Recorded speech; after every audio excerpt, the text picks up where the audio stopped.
ഏവർക്കും വണക്കം, വെൽക്കം, സ്വാഗതം.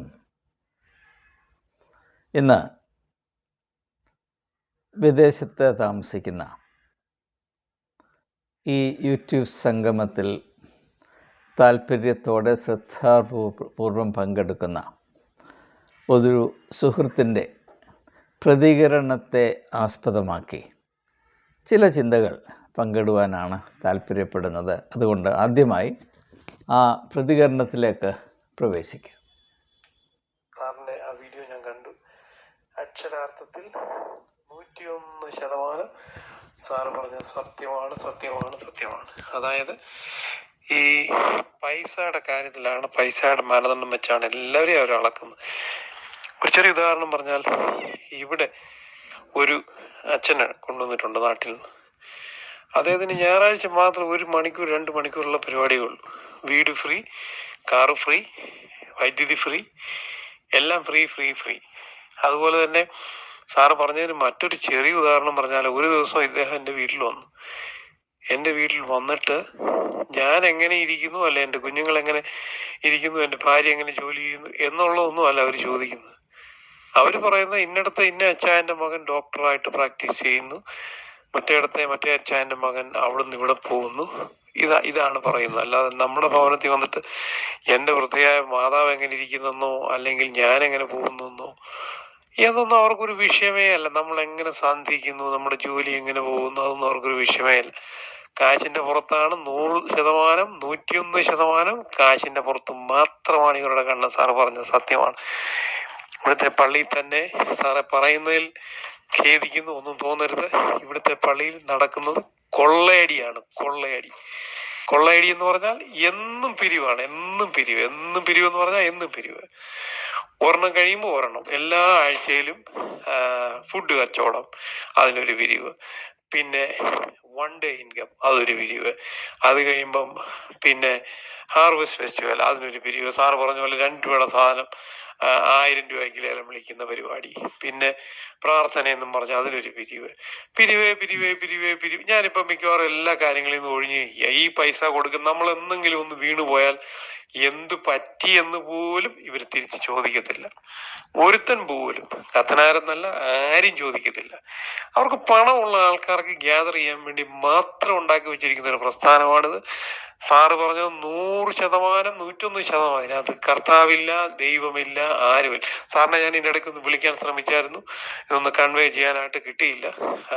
പിന്നെ സാറേ, അതുപോലെ വേറൊരു വിഷയം കൂടെ സാറിനോട് ഞാൻ ചോദിക്കാനുള്ളത്. ഈ ഓണം വന്ന സമയത്ത് എൻ്റെ 2-3 സുഹൃത്തുക്കൾ, അവർ പെന്തിക്കോസുകാരുണ്ട്, അതിനകത്ത് ഒരാളുണ്ട്. അവരൊന്നും ഓണത്തിന് പരിപാടിക്കൊന്നും വരത്തില്ല. അവർ പറയുന്നത് അത് ജാതികളുടെ ഉത്സവമാണ്, നമുക്കതിനകത്ത് പോകാൻ പറ്റത്തില്ലെന്ന്. ഇങ്ങനെ പറയുന്നതിന്റെ അർത്ഥം, അല്ലെങ്കിൽ ഇങ്ങനെ പറയുന്നതിനകത്ത് വല്ല കാര്യമുണ്ടോ? സാറിന് സമയം കിട്ടുമ്പോൾ ഒരു മെസ്സേജ് ഒന്ന് തരണേ. ഏതായാലും സാറിന്റെ വീഡിയോ നന്നായി അഭിനന്ദനങ്ങൾ. Thank you. അപ്പോൾ പ്രധാനമായും 2 കാര്യങ്ങളാണ് ഇതിൽ പ്രതിപാദിച്ചിരിക്കുന്നത്. ഒന്ന്, ഞാൻ കഴിഞ്ഞ ദിവസം ഏവരുമായി പങ്കിട്ട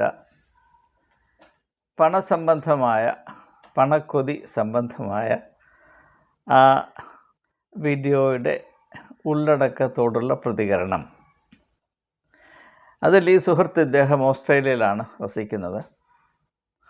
ഈ സുഹൃത്ത് വളരെ അനുഭവത്തിൻ്റെ തീച്ചൂളയിൽ നിന്നുകൊണ്ട് സംസാരിക്കുമ്പോൾ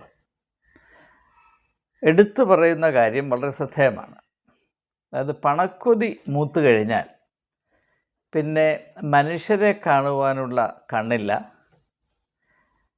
കരുതലോടുകൂടെ അവരോട് ബന്ധം സ്ഥാപിക്കുവാനോ നിലനിർത്തുവാനോ ഉള്ള മനസ്സോ താല്പര്യമോ ഉണ്ടാകുകയില്ല.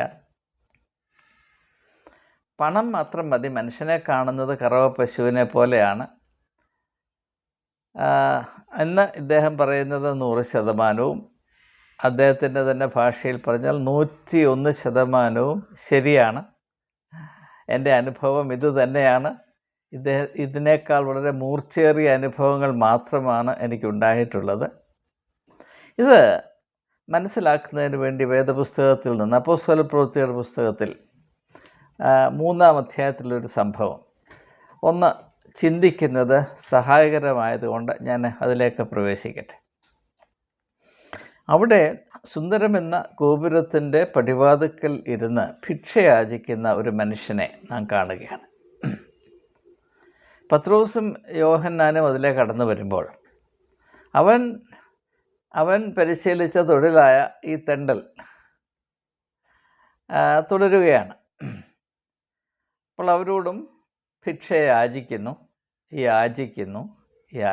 ശ്രദ്ധിക്കണം, യാചിക്കുന്നു. അപ്പോൾ പത്രോസ് ആ വ്യക്തിയെ എങ്ങനെയാണ് കൈകാര്യം ചെയ്യുന്നത് എന്ന് ഒരു പക്ഷേ അധികം ആരും ശ്രദ്ധിച്ചിട്ടില്ല.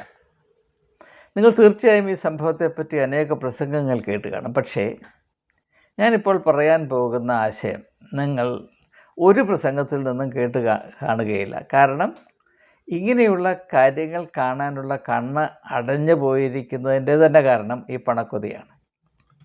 ഞാൻ ആശയത്തിലേക്ക് കടക്കട്ടെ. പത്രോസ് ആ ഭിക്ഷ യാചിക്കുന്ന മനുഷ്യനോട് പ്രതികരിക്കുന്നത് എങ്ങനെയാണ്?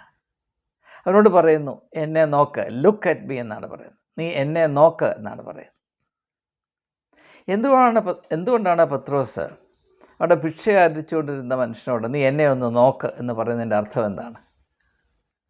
അതിലൊരു വലിയൊരു അർത്ഥം മറിഞ്ഞു കിടപ്പുണ്ട്. അത് നാം മനസ്സിലാക്കണം. ഭിക്ഷ യാചിക്കുന്ന മനുഷ്യനെ സംബന്ധിച്ചിടത്തോളം അവൻ്റെ ഏക താല്പര്യം പണം മാത്രമാണ്. മനുഷ്യരോട് വളരെ വീണ് കെഞ്ചി കേടപേക്ഷിക്കുന്നത് മനുഷ്യരോട് താല്പര്യമോ ബഹുമാനമോ ഉണ്ടായിട്ടല്ല, പണത്തോട് താല്പര്യം ഉണ്ടായിട്ടാണ്. അപ്പോൾ പത്രോസിന് ഒരു കാര്യം അറിയാം, അങ്ങനെ പണക്കൊതിയുള്ള ഒരു വ്യക്തിക്ക് പോലും മനുഷ്യനായി കാണുവാനോ വിലമതിക്കുവാനോ സ്നേഹിക്കുവാനോ അവനു വേണ്ടി കരുതുവാനോ സാധ്യമല്ല. ഭിക്ഷ യാചിക്കുന്ന ഒരു മനുഷ്യനെ സംബന്ധിച്ചിടത്തോളം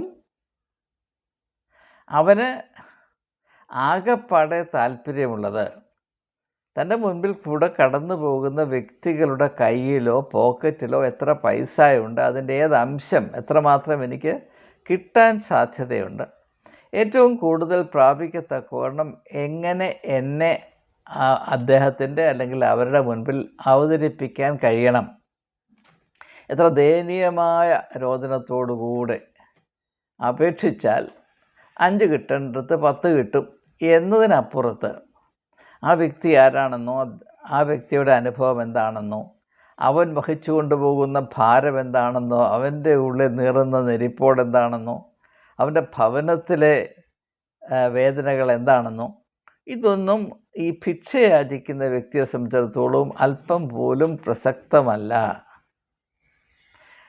അതുകൊണ്ട് പണക്കൊതി വന്നു കഴിഞ്ഞാൽ മനുഷ്യരെ കാണാനുള്ള കണ്ണടഞ്ഞു പോവുകയും മനുഷ്യരെ കാണുമ്പോൾ അവരുടെ പോക്കറ്റോ പൈസയോ മാത്രം കാണാനുള്ള കഴിവ് അവശേഷിക്കും എന്നതിൻ്റെ വളരെ കൃത്യമായ ഒരു ആവിഷ്കാരമാണ് അവിടെ ഉള്ളത് എന്ന് പലപ്പോഴും ആളുകൾ അവഗണിക്കുകയാണ്. ഇത് ഭീകരമായ ഒരു അവസ്ഥയും ഒരു യാഥാർത്ഥ്യവുമാണ്.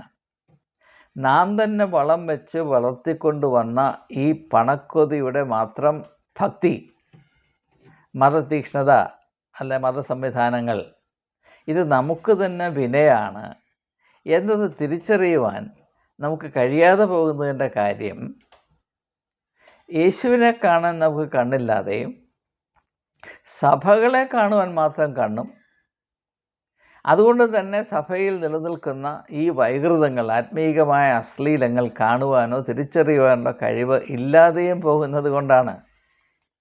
എന്തുകൊണ്ടാണ് യേശു മനുഷ്യപുത്രന് തലചായ്ക്കാൻ ഇടമില്ല എന്ന് പറഞ്ഞത് എന്നതിൻ്റെ യുക്തി, ആത്മീകമായ യുക്തി ഇന്നും നാം കണക്കാക്കുന്നില്ല, മനസ്സിലാക്കുന്നില്ല, അതിനെ മാനിക്കുന്നില്ല.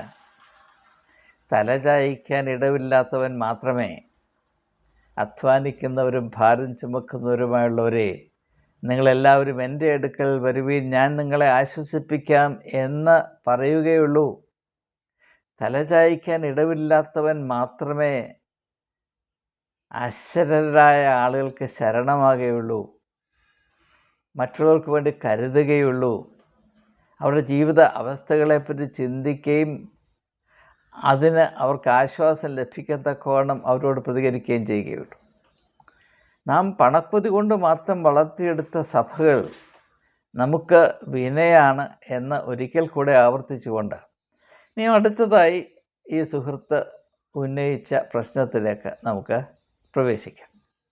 ക്രിസ്ത്യാനികൾ ഓണം ആഘോഷിക്കുന്നതിൽ പങ്കെടുക്കുന്നത് ശരിയാണോ? അത് പൊറുക്കാവുന്ന പാപമാണോ? നിങ്ങളെന്ത് വിചാരിക്കുന്നു?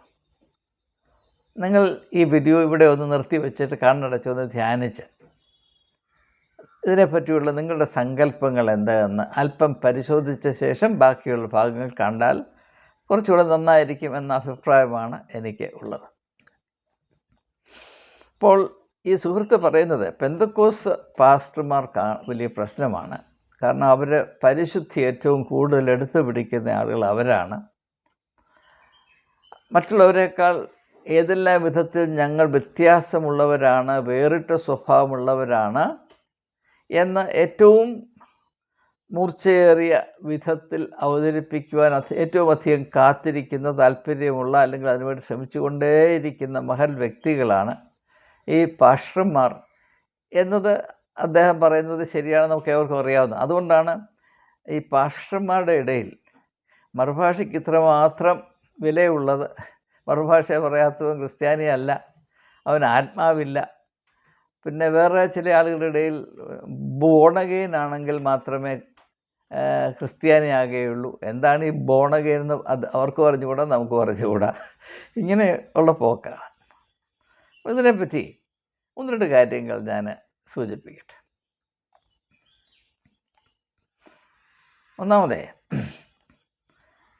നാം വളരെ വളരെ കൃത്യമായി മനസ്സിലാക്കേണ്ട ഒരു തത്വം, നാം മറ്റുള്ളവരെ നന്നാക്കാനായിട്ട് നടക്കുന്നു. അതിൻ്റെ അങ്ങേയറ്റം ചെല്ലുമ്പോൾ മതപരിവർത്തനം നടത്താനായിട്ട് നടക്കുന്നു. നാം ഇതുകൊണ്ട് ചെയ്യുന്നത് എന്താണെന്ന് സത്യത്തിൽ ആരും മനസ്സിലാക്കുന്നില്ല, മനസ്സിലാക്കാൻ ശ്രമിക്കുന്നതുമില്ല. നാം ആളുകളെ ഗുണദോഷിക്കുമ്പോൾ, അവരേത് വഴിയെ നടക്കണമെന്നും നടക്കരുതെന്നും പറയുമ്പോൾ, ഏത് വിധത്തിലുള്ള സന്മാർഗബോധമാണ് അവർക്കുണ്ടാകേണ്ടത്, ഏത് സന്മാർഗ വഴിയിൽ കൂടെയാണ് അവർ നടക്കേണ്ടത്, അവർ എന്താണ് കഴിക്കേണ്ടത്, എന്താണ് ആഘോഷിക്കേണ്ടത്, എന്താണ് ആഘോഷിക്കരുതാത്തത്, എന്താണ് ഉടുക്കേണ്ടത്, എങ്ങനെയാണ് നടക്കേണ്ടത്, എന്ത് പാട്ടാണ് പാടേണ്ടത്, ഏത് സിനിമയാണ് കാണരുതാത്തത്, ഇങ്ങനെയൊക്കെ പറയുമ്പോൾ അതിൻ്റെ ഉള്ളിൽ ഒറ്റ ഒരു ലക്ഷ്യം മാത്രമേ ഉള്ളൂ, ഒരേ ഒരു മനോവികാരം മാത്രമേ ഉള്ളൂ, ഒരേ ഒരു ബോധം മാത്രമേ ഉള്ളൂ. അത് ഇത്ര മാത്രമാണ്: ലോകത്തിലുള്ള എല്ലാവരും എന്നെ പോലെ ആയിത്തീരണം. ദയവായി മനസ്സിലാക്കുക, നാം മറ്റുള്ളവരെ നമ്മുടെ കാർബൺ കോപ്പികളാക്കി മാറ്റിയെടുക്കാനാണ് ശ്രമിച്ചുകൊണ്ടേയിരിക്കുന്നത്. അതിനുവേണ്ടി വേദപുസ്തകത്തിലെ പല വാക്കുകളും എടുത്ത് നാം നന്നേ പ്രയോഗിക്കുന്നുണ്ട്. അതുകൊണ്ട് നമ്മുടെ ലക്ഷ്യം വേറെ ഏതാണ്ടാണ് എന്നാരും വിചാരിക്കരുത്. നാം മറ്റുള്ളവരെ നമ്മെപ്പോലെ ആക്കി മെരുക്കിയെടുക്കാൻ മാത്രം താല്പര്യപ്പെടുന്നവരാണ്. നമുക്ക് മറ്റ് യാതൊരു താല്പര്യവുമില്ല. നാം ആരെ സ്വാധീനിക്കാനോ അല്ലെങ്കിൽ മാറ്റിയെടുക്കുവാനോ ശ്രമിക്കുന്നുവോ അവർക്ക് നന്മ വരുന്നതിന് വേണ്ടി അല്ല ഈ പരിപാടികൾ, ഈ അഭ്യാസങ്ങൾ, ഈ കലാപരിപാടികൾ നടത്തുന്നത്. നമ്മളിൽ അല്പമെങ്കിലും സത്യത്തിൻ്റെ ഒരു കണികയുണ്ടെങ്കിൽ നാം ഇത് മനസ്സിലാക്കും, സമ്മതിക്കും. മറ്റുള്ളവരെ നമ്മെപ്പോലെ ആക്കി വെക്കുന്നതിന് വേണ്ടിയാണ് നാം ഈ പരിപാടിയും കൊണ്ട് നടക്കുന്നത് എന്ന പച്ച പരമാർത്ഥം ദയവായി മനസ്സിലാക്കുക. അതിൻ്റെ യുക്തി എന്താണെന്ന് കൂടെ ഞാൻ സൂചിപ്പിക്കട്ടെ. നമുക്കറിയാം, ദൈവം മനുഷ്യനെ സ്വന്തം രൂപത്തിലും സാദൃശ്യത്തിലും ഉണ്ടാക്കി. അതുകൊണ്ട് തന്നെ അതിനകത്തൊരു വലിയ വലിയ അപകടം പതിയിരിപ്പുണ്ട്. നാം യഥാർത്ഥത്തിൽ ഈ സാധ്യതകൾ ഉള്ളിൽ വഹിച്ചു നടക്കുന്നതാകൊണ്ട്, അത് വചനത്തിൻ്റെ വെളിപ്പെടുത്തൽ തീർച്ചയായും സത്യമാണ്. മനുഷ്യനെ ദൈവത്തിൻ്റെ രൂപത്തിലും സാദൃശ്യത്തിലുമാണ് വിഭാവന ചെയ്യുകയും സൃഷ്ടിക്കുകയും ചെയ്തതെന്ന് ഞാൻ ആത്മാർത്ഥമായി വിശ്വസിക്കുന്നു.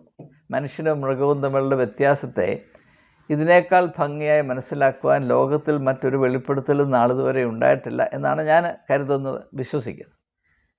പക്ഷെ ഇതിനകത്ത് ഒരു വലിയ അപകടത്തിൻ്റെ സാധ്യത പതിയിരിപ്പുണ്ട്.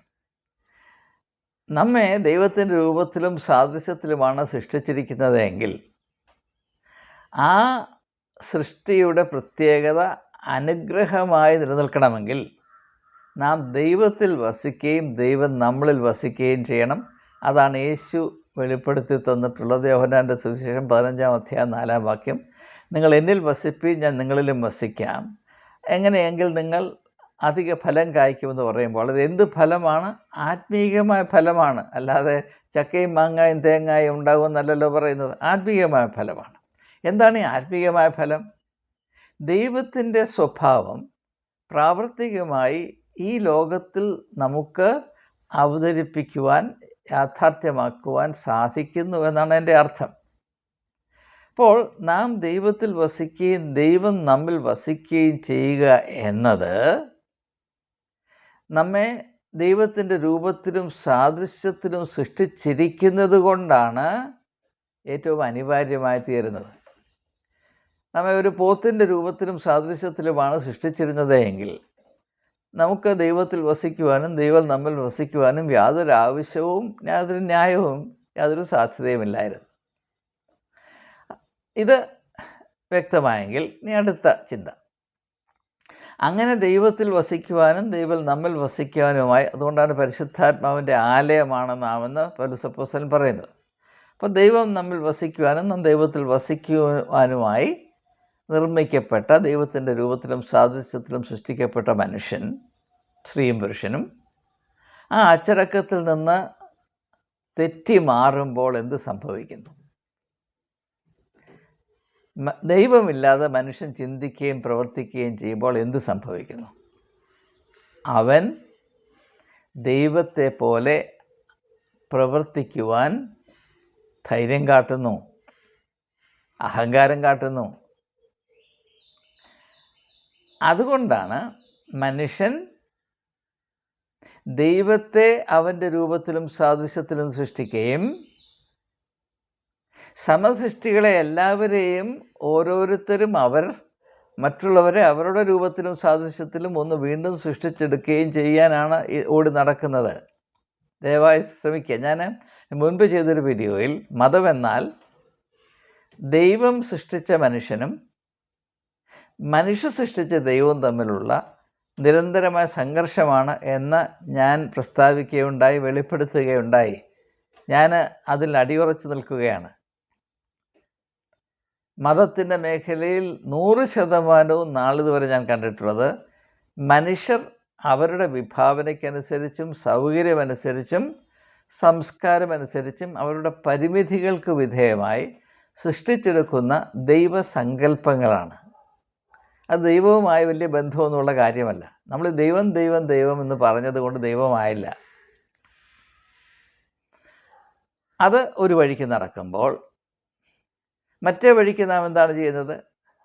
നാം സൃഷ്ടിച്ച നമ്മുടെ രൂപത്തിലും സാദൃശ്യത്തിലും നാം തന്നെ സൃഷ്ടിച്ച ദൈവം നമ്മോട് പറഞ്ഞു എന്ന് പറഞ്ഞ് നാം മറ്റുള്ളവരെ നമ്മുടെ രൂപത്തിലും സാദൃശ്യത്തിലും ഒന്ന് രൂപപ്പെടുത്തി ഒന്ന് മെരുക്കിയെടുക്കാനുള്ള ശ്രമത്തിലാണ് നടക്കുന്നത്. അതുകൊണ്ട് ഒരു ക്രിസ്ത്യാനിയാണെങ്കിൽ നീ എന്ത് ചെയ്യണം, എന്ത് ചെയ്തുകൂടാ എന്ന് ബഹുമാനപ്പെട്ട പാസ്റ്റർ അദ്ദേഹം പറയുമ്പോൾ നാം എല്ലാവരും ആ പാസ്റ്റർ അദ്ദേഹത്തിൻ്റെ കൂട്ടായി തീരണം എന്നതിനപ്പുറത്ത് നമ്മുടെ വ്യക്തിത്വം എന്താണെന്നോ അതിൻ്റെ പ്രത്യേകത എന്താണെന്നോ അതിൻ്റെ വെളിച്ചം എന്താണെന്നോ ഉണ്ടോ എന്നോ ഇല്ലെന്നോ നമ്മെപ്പറ്റിയുള്ള ദൈവികമായ താല്പര്യം എന്താണെന്നോ ഇതൊന്നും പാസ്റ്റർ അദ്ദേഹത്തിന് അല്ലെങ്കിൽ അതുപോലെ ചിന്തിക്കുന്ന ആളുകൾക്ക് ഒരു എട്ടും പൊട്ടും അറിഞ്ഞുകൂടാ. ഇതാണ് അതിനകത്തെ സത്യം. മനുഷ്യൻ ഏറ്റവും കൂടുതൽ സങ്കുചിത മനസ്ഥിതിയുടെ ഉടമയാകുന്നുവോ, മനുഷ്യൻ എത്രമാത്രം ഉപരിപ്ലവതയുടെ പ്രഹസനമാകുന്നു, അത്രമാത്രം ലോകത്തിലൂടെ എല്ലാവരെയും എന്നെപ്പോലെ ആക്കി തീർക്കണമെന്ന വലിയ മോഹമുണ്ടാകും. കാരണം മനുഷ്യൻ, വളർച്ച പ്രാപിക്കാത്ത മനുഷ്യൻ, അല്പത്തരത്തിൻ്റെ പര്യായമായ മനുഷ്യൻ, അവനേക്കാൾ അല്പം വ്യത്യസ്തമുള്ള ആരെങ്കിലും കണ്ടാൽ അവന് ശ്വാസം മുട്ടും. മനുഷ്യൻ അവൻ്റെ മനുഷ്യത്വത്തിൽ വികസിക്കുകയും വളരുകയും ചെയ്യുമ്പോഴാണ് അവനേക്കാൾ വ്യത്യസ്തതയുള്ള ആളുകളെ സമസൃഷ്ടികളായി സ്വീകരിപ്പാനും വ്യത്യാസങ്ങൾ നല്ലതാണ് എന്ന് മനസ്സിലാക്കുവാനും ഈ വ്യത്യാസങ്ങളുടെ ആകെത്തുകയിലാണ് സൃഷ്ടിയുടെ സൗന്ദര്യം നിലനിൽക്കുന്നത് എന്നും മനസ്സിലാക്കാൻ സാധിക്കും. സങ്കുചിത മനസ്ഥിതിയുള്ള ആർക്കെങ്കിലും തന്നേക്കാൾ വ്യത്യസ്തമായി ചിന്തിക്കുകയും പ്രവർത്തിക്കുകയും ചെയ്യുന്ന ഒരു വ്യക്തിയെ സഹിക്കുവാൻ സാധിക്കുമോ? അങ്ങനെയുള്ള വ്യക്തിയെ ശ്രദ്ധിക്കുന്നത് പോട്ടെ, അത് നമ്മൾ പ്രതീക്ഷിക്കുന്നില്ല. സഹിക്കാൻ സാധിക്കുമോ? അപ്പോൾ മനുഷ്യൻ അവൻ്റെ അല്പത്തരത്തിൻ്റെ ആയുധമായി ദൈവത്തെയും മത ആചാരങ്ങളെയും മതസംബന്ധമായ ചിന്തകളെയും സങ്കല്പങ്ങളെയും പ്രയോഗിക്കുന്നു എന്ന അപലപനീയമായ ഒരു യാഥാർത്ഥ്യമാണ് ഈ ഒരു സാഹചര്യത്തിൽ നാം മനസ്സിലാക്കേണ്ടത്. പിന്നെ ഹിന്ദുക്കളുടെ ആഘോഷം. ഈ പാശ്ചാത്യത്തിന് അറിഞ്ഞുകൂടാ ആഘോഷം എന്നാൽ എന്താണെന്ന് അറിഞ്ഞുകൂടാ. ഫെസ്റ്റിവൽ എന്നാൻ പറയില്ലേ. എന്തുകൊണ്ടാണ് ലോകത്തിൽ എല്ലായിടത്തും ഒരു തരത്തിൽ അല്ലെങ്കിൽ മറ്റൊരു വിധത്തിൽ ആഘോഷങ്ങളുള്ളത്? നമ്മുടെ നാട് ആഘോഷങ്ങളുടെ നാടാണ്. 365 ദിവസം ഉണ്ടെങ്കിൽ 300 ദിവസങ്ങളും ആഘോഷങ്ങളാണ് ഭാരതത്തിൽ. എന്തുകൊണ്ടാണ് ആഘോഷം മനുഷ്യൻ വളരെ താല്പര്യത്തോടെ നിലനിർത്തുന്നത്? എന്തുകൊണ്ടാണ്? അതിൻ്റെ കാരണം മറ്റൊന്നുമല്ല.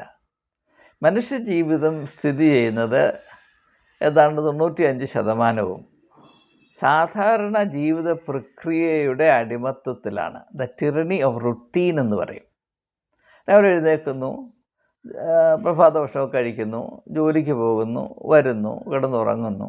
ഇങ്ങനെ ഈ വളരെ അരോചകമായ ഒരു ദിനചര്യ റുട്ടീൻ.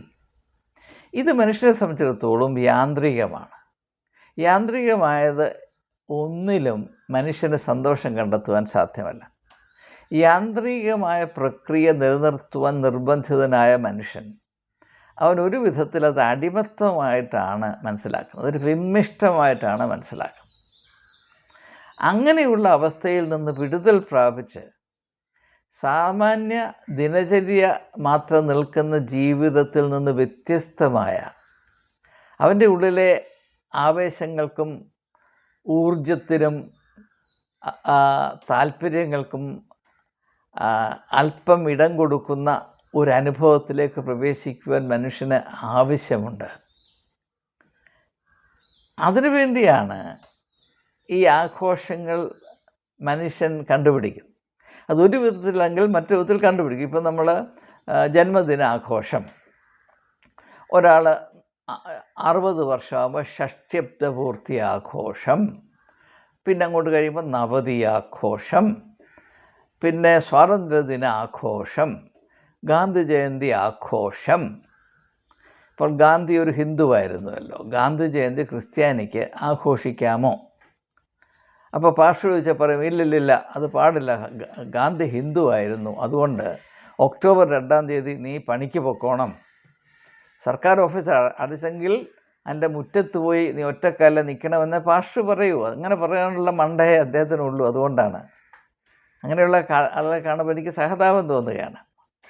ഞാൻ ഈ പാസ്റ്ററോട് ചോദിക്കട്ടെ, ഇദ്ദേഹത്തെ പോലെയുള്ള പാസ്റ്റർമാരോട് ചോദിക്കട്ടെ, ബഹുമാനപ്പെട്ട പാസ്റ്റർ അവരുകളെ, താങ്കളും ഞാനും ജീവിക്കുന്നത് എവിടെയാണ്? ഇത് ഒരു ഹിന്ദു രാജ്യമല്ലേ? ഇവിടെ 82% ആളുകളും ഹിന്ദുക്കളല്ലേ? ഇവിടെ നിൽക്കുന്ന സംസ്കാരം ഹിന്ദു സംസ്കാരമല്ലേ? ഈ രാജ്യത്തിൻ്റെ സമ്പൽ വ്യവസ്ഥിതിയിൽ ഹിന്ദുക്കൾക്ക് പങ്കില്ലേ? താങ്കൾ വാങ്ങിച്ച് പോക്കറ്റിലിടുന്ന ആ നോട്ടിൽ ഹിന്ദുവിൻ്റെ മണമില്ലേ? അവൻ്റെ വിയർപ്പിൻ്റെ ഗന്ധമില്ലേ?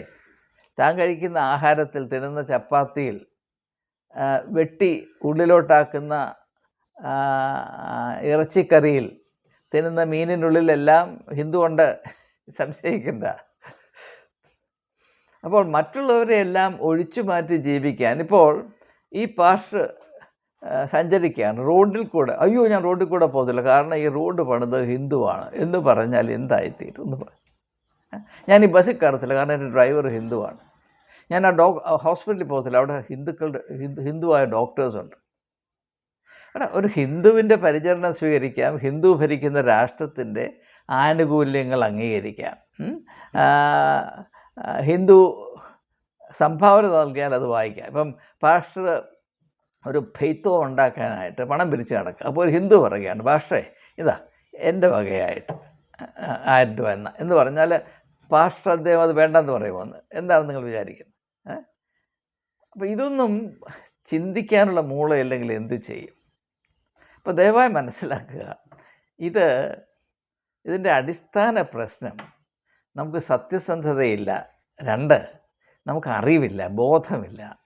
നമ്മൾ മറ്റുള്ളവരെ നന്നാക്കാനായിട്ട് നടക്കുന്നതിൻ്റെ ഏക ആശയം, ഏക ലക്ഷ്യം മറ്റുള്ളവരെ എൻ്റെ രൂപത്തിലും സാദൃശ്യത്തിലും ഒന്ന് പുതുക്കി പണിതെടുക്കുക എന്നത് മാത്രമാണ്. അല്ലാതെ ഈ ഓണം എന്താണെന്നോ കാണം എന്താണെന്നോ ഒന്നും ഈ പറയുന്ന ആൾക്ക് അറിഞ്ഞുകൂടാ. അതുകൊണ്ട് ഓണത്തെപ്പറ്റി ഒരു കാര്യം കൂടെ പറഞ്ഞ് ഞാൻ ചിന്ത അവസാനിപ്പിക്കാം. ഈ ഓണം എന്നാൽ എന്താണ്? അത് വാസ്തവത്തിൽ ഹിന്ദു മതത്തിന് തട്ടുകേടുള്ള ഒരു കഥയാണ് ഇതിൻ്റെ ഉള്ളിലുള്ളത്. ഞാൻ പലപ്പോഴും അത്ഭുതത്തോടെ ആലോചിച്ചിട്ടുണ്ട്. എന്താണ്? മഹാബലി എന്ന് പറഞ്ഞ നീതിമാനായ ഒരു രാജാവുണ്ടായിരുന്നു. അദ്ദേഹം സത്യസന്ധനായി എല്ലാവർക്കും നീതി ലഭിക്കത്തക്കവണ്ണം സൽഭരണം കാഴ്ചവെച്ചപ്പോൾ ദൈവങ്ങൾക്ക് ഭയമുണ്ടായി. അതുകൊണ്ട് അവനെ എങ്ങനെയെങ്കിലും ഇല്ലാതാക്കണം എന്ന് ചിന്തിച്ചു. മഹാവിഷ്ണു വാമനനായി അവതരിച്ച് അദ്ദേഹത്തെ അധോലോകത്തിലേക്ക് ചവിട്ടിത്താഴ്ത്തി. അപ്പോൾ മനുഷ്യന് സത്യസന്ധവും നീതിയുക്തവുമായ സൽഭരണം ഒരു രാജാവ് കാഴ്ചവെച്ചാൽ ദൈവങ്ങൾക്ക് ശ്വാസം മുട്ടും എന്ന ആശയമാണ് അവിടെ. അത് വളരെ മഹനീയമായ ഒരു രാഷ്ട്രീയ തിരിച്ചറിവിൻ്റെ അടയാളപ്പെടുത്തലാണ്. ഹിന്ദുക്കൾ മാത്രമല്ല, ക്രിസ്ത്യാനികളും വളരെ ശ്രദ്ധയോടെ മനസ്സിലാക്കേണ്ട ഒരു കാര്യം, എക്കാലത്തും മതം പാവപ്പെട്ടവന്, സാധാരണ ആളുകൾക്ക് നന്മ വരുന്നതിന് എതിരായിരുന്നു. കാൾ മാർക്സും എംഗൽസും പറഞ്ഞതുപോലെ എക്കാലത്തും സഭകൾ കുബേരന്മാരുടെ കൂടെയും കുത്തക മുരാച്ചിമാരുടെ കൂടെയും മറ്റുള്ളവരെ ചൂഷണം ചെയ്യുന്നവരുടെ കൂടെയും മാത്രമായിരുന്നു നിന്നത്. അധ്വാനിക്കുന്നവരുടെയും ഭാരം ചുമക്കുന്നവരുടെയും കൂടെ നിൽക്കുവാൻ സഭകൾ കൂട്ടാക്കിയിരുന്നില്ല. മനുഷ്യന് നീതി ലഭിക്കണം എന്ന് സഭകൾ ഒരിക്കലും നിർബന്ധിച്ചിട്ടില്ല. എനിക്ക് നീതി കിട്ടണമെന്ന് പറഞ്ഞിട്ടുണ്ട്, മറ്റുള്ളവർക്ക് നീതി ലഭിക്കണമെന്ന്, പാവപ്പെട്ടവന് നീതി ലഭിക്കണമെന്ന്. അതുകൊണ്ടാണ് യേശു പറഞ്ഞത്, ഞാൻ പാവപ്പെട്ടവരോട് സുവിശേഷം അറിയിക്കാൻ വന്നവനാണെന്ന്. എന്തുകൊണ്ടാണ് പറഞ്ഞത്? പാവപ്പെട്ടവർക്ക് വേണ്ടി കരുതുന്നൊരു മത കാഴ്ചപ്പാട്, ഒരു സമീപനം, ഒരു ചുമതലബോധം ഈ ഭൂമിയുടെ പരപ്പിൽ ഉണ്ടായിട്ടില്ല. അതുകൊണ്ടാണ്. അതെല്ലാം ഈ ഓണത്തിൻ്റെ കഥയിൽ അടങ്ങിയിട്ടുണ്ട്. അതുകൊണ്ട് തന്നെ വളരെ രസകരമായ കാര്യം, സംഘപരിവാറിനാണ് വാസ്തവത്തിൽ ഇന്ന് ഓണത്തിൻ്റെ മൂല ആധാരമായ ഈ കഥയോട് ഏറ്റവും കൂടുതൽ വെറുപ്പുള്ളത്. അവരത് മാറ്റി എഴുതി കഴിഞ്ഞു. നിങ്ങളിപ്പോൾ വിക്കിപീഡിയയിൽ പോയി ഓണത്തെ പറ്റിയുള്ള ചാപ്റ്റർ വായിച്ചാൽ മനസ്സിലാക്കാം, അത് പണ്ടുണ്ടായിരുന്ന കഥയല്ല ഇപ്പോൾ അവിടെ എഴുതി വച്ചിരിക്കുന്നത്. അത് തികച്ചും വളച്ചൊടിച്ച് അതിൻ്റെ യഥാർത്ഥ അർത്ഥം 100% ഒഴിവാക്കി അതിനെ തികച്ചും അർത്ഥശൂന്യമാക്കി വികൃതമാക്കിയാണ് അവിടെ വെച്ചിരിക്കുന്നത്. അപ്പോൾ ഓണത്തോട് പാസ്റ്റർക്ക് മാത്രമല്ല സംഘപരിവാറിനും തുല്യമായ അമർഷമാണ് എന്ന് ഞാൻ പറഞ്ഞാൽ അത് മാത്രം മതിയാകും. അതുകൊണ്ട് ദയവായി ഇങ്ങനെയുള്ള സങ്കുചിതമായ പൊട്ടത്തരവും പറഞ്ഞുകൊണ്ട് നടക്കരുത്. എല്ലാവരോടും സഹകരിക്കുക. എന്നാൽ എല്ലാവരോടും സഹകരിക്കുമ്പോൾ ആ സഹകരണത്തിൻ്റെ മേഖലയിൽ തന്നെ എൻ്റേതായ ആത്മീയ വ്യക്തിത്വവും വെളിച്ചവുമുണ്ട്. അത് മറ്റുള്ളവർക്ക് അനുഭവവേദ്യമായി തീരത്തക്കവണ്ണം എൻ്റെ വ്യക്തിത്വത്തെ വളർത്തിയെടുക്കുകയാണ് ഞാൻ ചെയ്യേണ്ടത് എന്ന കാര്യം ഒന്ന് തിരിച്ചറിഞ്ഞിരുന്നുവെങ്കിൽ കൊള്ളായിരുന്നു. പ്രിയമുള്ളവരെ, എൻ്റെ അനുഭവത്തിൽ ഞാൻ പറഞ്ഞാൽ എനിക്ക് ഏറ്റവും മഹനീയമായ ആത്മീയ അവസരങ്ങൾ ലഭിച്ചിട്ടുള്ളത് ക്രിസ്ത്യാനികളുടെ ഇടയിൽ നിന്ന് ഈ വിരൽ ഞാഞ്ഞൂല് ഞൊഴയുന്നത് പോലെ ഞൊഴിഞ്ഞിട്ടല്ല, ക്രിസ്തീയ സമൂഹത്തിൻ്റെ ഈ കെട്ടുറപ്പിൽ നിന്ന് വെളിയിലേക്ക് പോയി അക്രൈസ്തവരായ ആളുകളുടെ മധ്യത്തിൽ യേശുവിൻ്റെ സുവിശേഷത്തിൻ്റെ വെളിച്ചം എപ്പോഴൊക്കെ പ്രകാശിപ്പിക്കാൻ എനിക്ക് കഴിഞ്ഞിട്ടുണ്ട്, ആ സമയത്താണ് എനിക്ക് ഏറ്റവും കൂടുതൽ മഹനീയമായ ആത്മീയമായ പ്രതികരണം ലഭിക്കുവാൻ ഇടയായിട്ടുള്ളത്. പക്ഷേ അങ്ങനെ നാം ചെയ്യുമ്പോൾ സ്വാർത്ഥതയില്ലാതെ മറ്റുള്ളവരോടുള്ള സ്നേഹവും ബഹുമാനവും കൊണ്ട് മാത്രം അവരുടെ മധ്യത്തിലേക്ക് കടന്നു ചെല്ലുമ്പോൾ അത് അനുഗ്രഹത്തിൻ്റെ വഴി തുറക്കും. അല്ലാതെ നാം മറ്റുള്ളവരെ പിടിക്കാനായി ചൂണ്ടയും കൊണ്ട് നടന്നാൽ അടിമേടിക്കും. അടിമേടിക്കേണ്ടത് തന്നെയാണ്. വാസ്തവത്തിൽ അത്ഭുതത്തോടെ ഞാൻ പറയട്ടെ, ഈ നാട്ടിലെ ഹിന്ദുക്കൾ ക്രിസ്ത്യാനികളായ നമ്മെ വളരെയധികം ക്ഷമിച്ചു. ഈ പൊട്ടത്തരം വളരെയധികം എല്ലാവരും സഹിച്ചു. നിങ്ങളൊരു മുസ്ലിം രാജ്യത്ത് പോയി അല്ലെങ്കിൽ മറ്റൊരു രാജ്യത്ത് പോയി ഈ പരിപാടി നടത്താൻ സാധ്യമല്ല. യാതൊരു ബോധവുമില്ലാതെ, ഹിന്ദുമതം എന്താണെന്നറിയാതെ, അതിനെപ്പറ്റി പൊട്ടത്തരം മാത്രം വിളിച്ചു പറഞ്ഞ്, അത് മുഴുവൻ അന്ധകാരമാണ്, പിശാചാണെന്ന് മാത്രം പറഞ്ഞ്, നമുക്കെന്തെങ്കിലും അറിവുണ്ടെങ്കിൽ അറിവിൻ്റെ അടിസ്ഥാനത്തിലാണ് പറയുന്നതെങ്കിൽ ഞാൻ സഹിക്കാം, എനിക്കൊരു പ്രശ്നമില്ല. പക്ഷേ ഈ വെറും അജ്ഞത ഒരു ആഭരണമാക്കി മറ്റുള്ളവരുടെ മുമ്പിൽ പോയി അവരെ അപമാനിക്കാൻ, ഇത് ഭ്രാന്തുള്ളവർക്ക് മാത്രമേ കഴിയുകയുള്ളൂ. അതുകൊണ്ട് പാസ്റ്റർക്ക് ഓണം വേണ്ട എങ്കിൽ വേണ്ട, പാസ്റ്ററെ അങ്ങ് ഒഴിച്ചു വിടുക, അത് നല്ലത്. പാസ്റ്ററെ എല്ലാറ്റിൽ നിന്നും ഒഴിച്ചു വിടുന്നതാണ് ബാക്കിയുള്ളവർക്ക് നന്ദി. അല്ലെങ്കിൽ പാസ്റ്റർ മറുഭാഷ പറഞ്ഞു കളയും. ഒന്നാലോചിച്ച് നോക്കണം. ഞാൻ സത്യമായി നിങ്ങളോട് പറയട്ടെ, ഒരു പാസ്റ്റർ ഇവിടെ നിന്ന് മറുഭാഷ പറയുന്നു, ഒരു ഹിന്ദു അപ്പുറത്ത് നിന്ന് ഗീതാ പാരായണം നടത്തുന്നു. നിങ്ങൾ എന്ത് തിരഞ്ഞെടുക്കും? ഞാൻ എൻ്റെ കാര്യം പറയാം. ഞാൻ ഗീതാ പാരായണം ശ്രദ്ധിക്കും. ആ പാസ്റ്ററെ കഴിയുമെങ്കിൽ മടലുകൊണ്ട് അടിച്ച് ഓടിക്കാനായിട്ട് മാത്രമേ എനിക്ക് തോന്നുകയുള്ളൂ. ഞാൻ വയലൻസിൽ വിശ്വസിക്കാത്തതുകൊണ്ട് ഞാൻ മടൽ എടുക്കുകയില്ല. ഞാൻ ഓടി രക്ഷപ്പെടും. കാരണം ഭാഷയോട് എനിക്ക് ബഹുമാനമാണ്. മനുഷ്യൻ പട്ടിയെപ്പോലെ നിന്ന് കുരയ്ക്കേണ്ടവനല്ല. വളരെ മധുരമായി സംസാരിക്കാൻ ദൈവം നമുക്ക് കഴിവുള്ളപ്പോൾ ഈ വിധത്തിലുള്ള കൊരയും ജൽപ്പനവും നടത്തുന്നത് ദൈവികമാണെന്ന് പറയത്തക്കവണ്ണം അത്രമാത്രം അധപ്പതിച്ച് പോയ ഒരു കാഴ്ചപ്പാട് നിന്ന് നോക്കുമ്പോൾ, ഈ പേ പിടിച്ച മനുഷ്യന് വെള്ളം കാണുമ്പോൾ അവൻ കുരയ്ക്കുന്നത് പോലെ ഓണം കണ്ടാൽ ഓടി രക്ഷപ്പെടണമെന്ന് മാത്രമേ ഈ അല്പത്തരത്തിൻ്റെ വ്യക്തിത്വം വഹിച്ചുകൊണ്ട് നടക്കുന്ന ഭാഷത്തിന് തിരിയത്തുള്ളൂ. അതുകൊണ്ട് ദയവായി സഹോദരങ്ങൾ, ഇങ്ങനെയുള്ള പൊട്ടക്കിണറ്റിൽ വീണു പോകരുതേ എന്ന് മാത്രം ആത്മാർത്ഥമായി പ്രാർത്ഥിച്ചുകൊണ്ട് വാക്കുകൾ ഉപസംഹരിക്കുന്നു. നിങ്ങൾ ദയവായി ചിന്തിക്കണം. നമുക്ക് ഇങ്ങനെയുള്ള ചിന്തകൾ കൂടുതൽ സ്വതന്ത്രമായി, അടിമത്വത്തിൽ നിന്നുകൊണ്ട്, അടിമകളായിട്ടല്ല, നമ്മുടെ തലച്ചോറ് മറ്റുള്ളവരുടെ മുമ്പിൽ അടിയറ വെച്ചിട്ടല്ല, ദൈവം നമുക്ക് നൽകിയിട്ടുള്ള കഴിവ്, സാമാന്യ ബോധം, യുക്തി, അനുഭവം, അറിവ്, ചിന്തിക്കാനുള്ള കഴിവ്, ഇവ വേണ്ടതുപോലെ പ്രയോഗിച്ച് മനുഷ്യന് അനുയോജ്യമായ കാര്യങ്ങൾ മനസ്സിലാക്കി അതിനനുസരിച്ച് വിടുതലിൻ്റെ അവസ്ഥയിൽ, അടിമത്വത്തിലല്ല, വിടുതലിൻ്റെ അവസ്ഥയിൽ മുൻപോട്ട് പോകുവാൻ ഏവർക്കും ഇടയാകട്ടെ എന്ന് പ്രാർത്ഥിച്ചുകൊണ്ട് വാക്കുകൾ ഉപസംഹരിക്കുന്നു.